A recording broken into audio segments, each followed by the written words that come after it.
Now, some of you know me as Mr. Mayleys, but I've got another secret identity. I'm also known as the Kindness Ninja. Now, any of you could become a Kindness Ninja. You don't need a funky ninja outfit or your dad's tie wrapped around your head. You don't even need a bunch of flowers or a box of chocolates.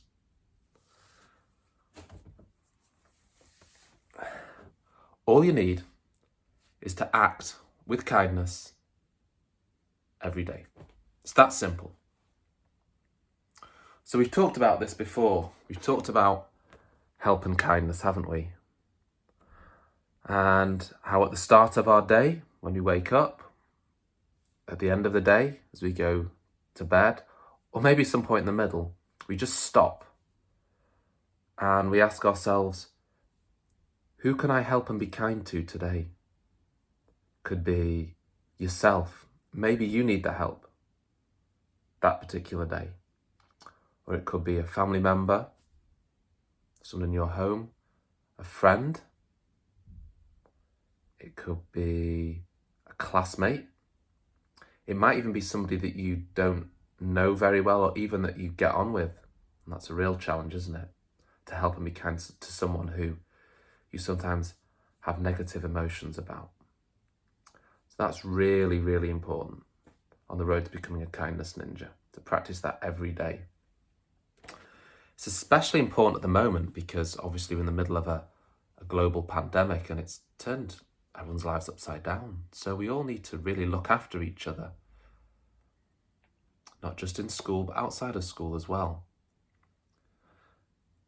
Now, 1,000 children last year were interviewed, and over half of them said they'd experienced bullying at school at some point in their lives, which is a terrible thing. And all of us, not just the grown-ups, the children as well, everybody in the school community needs to try and make sure that doesn't happen, especially at our school. So you've always got to be on the lookout, thinking, how might that person need support? How can I help them? What do they need? Who could I tell? I'd like to share a book with you now, if I may. It's a fantastic book, and it's called The Boy, the Mole, the Fox and the Horse by Charles Mackesay. And now you may have heard of this book. It's got some wonderful illustrations and very few words. There's only a handful of sentences in the whole book, but those sentences are really, really powerful. I'd say this is probably suited at year 4 and upwards, but whatever your age, I'm talking to the grown-ups too, I think everybody could get something out of this book. And this is my favourite page. It's only near the start of the story. And the mole says, "What do you want to be when you grow up?" "Kind," said the boy. Let's have a think about that. Now, another book that reminded me of was Wonder by R.J. Palacio. She's an American author. Now, this book is definitely more suitable for year 5 and 6, but it's got 2 very, very famous words, and they became even more well-known when the film came out. And this was to choose kind. So whichever situation you may find yourself in, we always have the option to choose kind. Something to remember and take with you. You can write it down somewhere. Now, if you're kind, you make other people happy, but there's benefits for you. I'm going to show you my brain. This is my brain. Now, if you're engaging in daily acts of kindness, this will encourage your brain to release serotonin, dopamine, and endorphins. Now, these are feel-good chemical neurotransmitters that are released in the brain, and they will help you to feel more happy, positive, optimistic, and motivated. So by being kind to others, you're helping yourself. Obviously, there's a connection between brain and body. So brain feels good, body feels good. Life feels sweeter. Now, I talked about bullying before in school. Lots of parents were also interviewed, and one out of four parents, a quarter of all parents, were worried that maybe their child had been displaying bullying behaviour. They'd been doing it themselves. Well, this is also not a good thing. We need to work on our own emotions and our awareness of how we're behaving and feeling to make sure that we don't do that. Now, empathy and consideration. These are two very big and grown-up words. What do they mean? In the simplest way that I can explain, it's about really stepping into someone else's shoes just for a moment.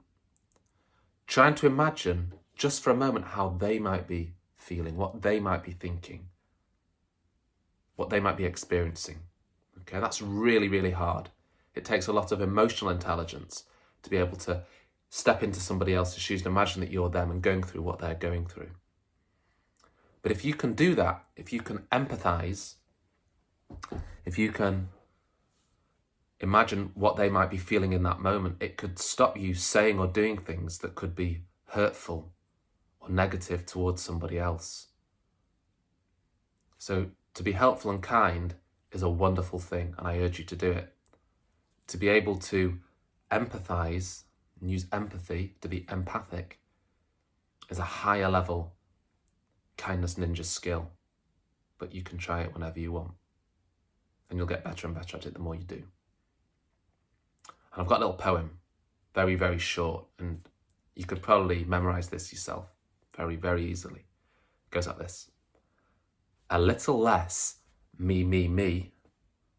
A little more empathy. Oh, how lovely the world could be.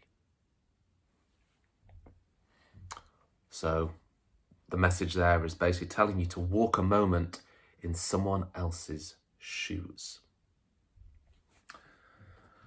Now, you should have this or something similar to this in your classroom. This is our daily wellbeing check-in. It's really, really important. I do it myself. I think some of the teachers do it as well. And the colours are really helpful.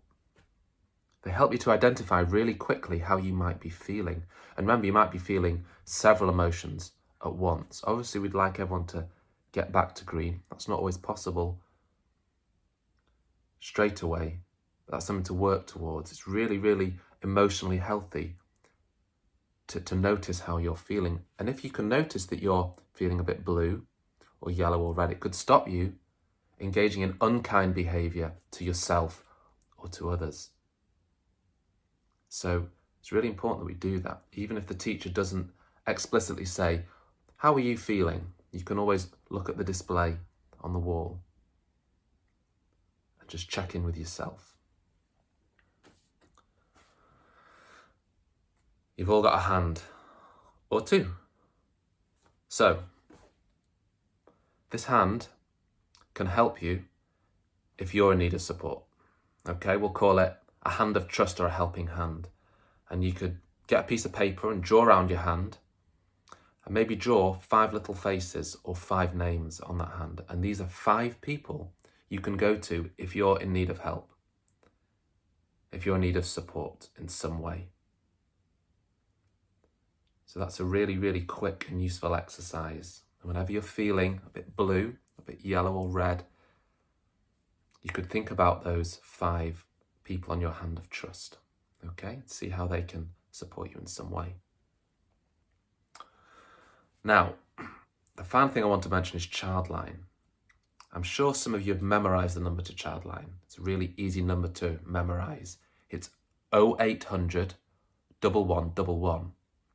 That's 0800 1111. And you can go to www.childline.org as well for advice and support. And that's if your 5 trusted people, for some reason, can't support you and you need to speak to somebody else. So that's a free number to call. 0800 1111. Don't forget about Childline. That's also really important. We do need to help ourselves sometimes. So thank you for listening. I wish you all well on your journey to becoming kindness ninjas. You're already on that path. It's something we need to work at every day for our well-being and the well-being of everyone around us. Thank you for listening.